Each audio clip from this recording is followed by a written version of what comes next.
Hi guys, so in this video I would like to address a question that has not been asked yet. So I'm doing this by anticipation. It's not a pure product of my imagination. I do believe that this question will eventually be asked. So I'm anticipating. These are a reflection that has also emerged out of my writing of the NI manuscript that will eventually come out as an NI book. In fact, I've completed the first draft of the manuscript, which is good news, surprisingly quick process in a way, but it had been in me for a while, so I think that's why it all came out. I had to put my pen to paper and it all came out. But one of the reflections that emerged and that I want to address by anticipation is the question of the mother in the life of a person, and how that relates to type. Because if you have been following my videos where I have connected, strongly connected type with core fantasy, right? Core fantasy with PH, unconscious fantasy. I've noticed there's some of you in the comment section that have been sharing really interesting stuff, but are still using the wording or the spelling of fantasy with an F. So I just want to remind you quickly that it's important to distinguish. It's important to distinguish fantasy with an F from fantasy with PH. Fantasy with an F are the daydreams and fantasies that we normally understand. We are at least partly conscious of them. Another way that we might put it is that we are at least aware of some of their contents, maybe not all the details.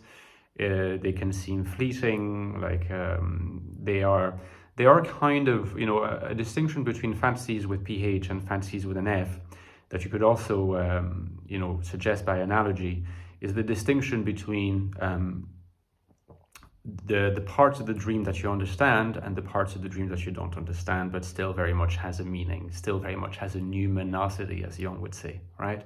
Fantasies with an F are the parts that you understand, can bring to understanding. Fantasies with PH are those parts that you don't understand, but you know that they are significant. Okay, now core fantasies PH I've associated with the main determinant of a person's type, right? Largely 80% influenced by nurture and about 20% by nature. Okay, and I clarified why that's the case in my opinion in previous videos. But one question that immediately emerges out of this is, what about people who were not raised by a mother figure?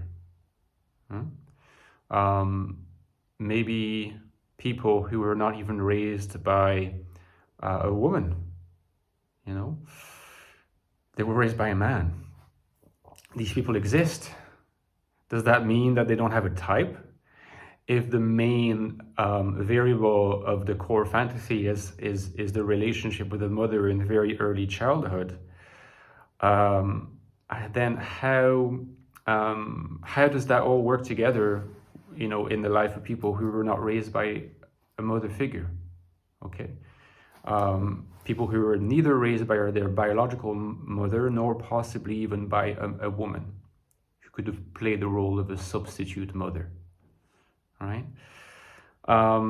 So it's I have an answer, but it will raise further questions. So first, let me give you the answer. It is in the nature of a child, any child, to relate to a mother figure. Okay. That does not have to be the biological mother. And in fact, and so far people can understand that, if you're raised by your grandmother, that the grandmother will play the role of the mother figure. If you're raised by a foster mother, certainly that person will play the role of the mother figure or adoptive mother. But even if you are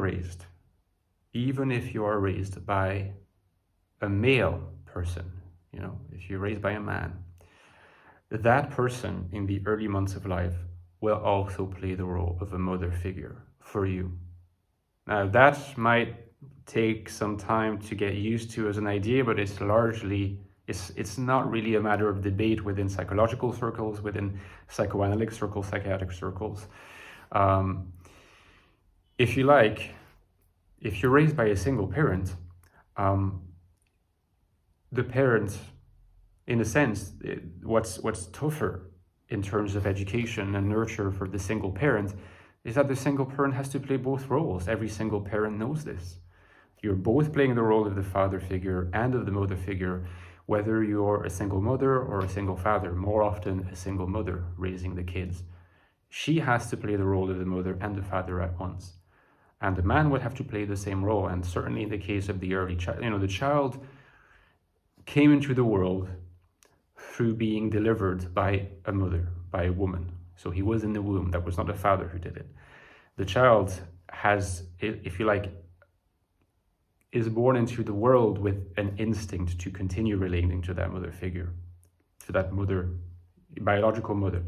The child is very adaptive, very adaptable, and is able to attach to a mother figure that is not the original biological mother. There are changes, of course, because life in the womb is very important, and that's one of the issues that we will have to further clarify at some point. But the father can play the role, of course. The father is a being that doesn't have breast.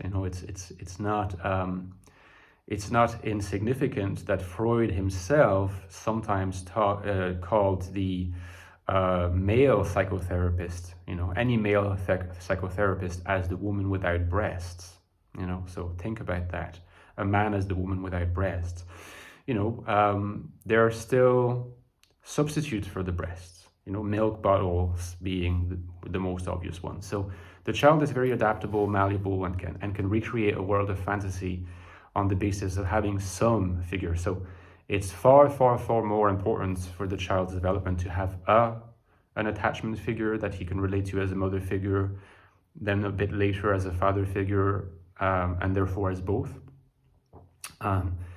Then it is, it's far more important for the child to have that than to ask the question, what is the gender of the person? How is the person related to the child? The real catastrophe is if there is no such attachment figure available, and in that case, development is always going to be seriously hampered. Often the child won't even want to live, will refuse food and things like that. Attachment is one of the very, very, very primary drives. The first drive or the first instinct of the child is not even hunger, it's attachment, it's relationship. So hopefully that made sense. Let me know in the comments if you believe it did, or if you want clarifications. Don't forget you can support me on Patreon, guys. I have a Patreon page and I need your support more than ever. I'd be so grateful if you supported me on Patreon, because I could not do this without you. For me to continue producing quality content, it's only a few euros a month or a few dollars a month or a year. So it's not expensive, and in return you get this whole library of exclusive content, the deep dives. There's already a lot of that stuff, and the patrons are loving it, as well as access to our Discord server, the Fourfold. Come hang out with us. We're there all the time. Okay, guys? So thank you so much for that. That's the first link below. Don't forget about my 2 books on the INFJ, by the way, the Ecstatic Soul and the Infinite Soul. The Ecstatic Soul is more about the inner life of the INFJ.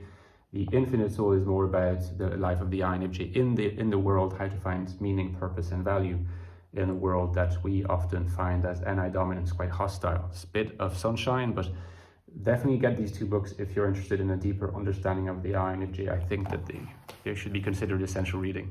Okay, guys, thank you so much, and see you tomorrow.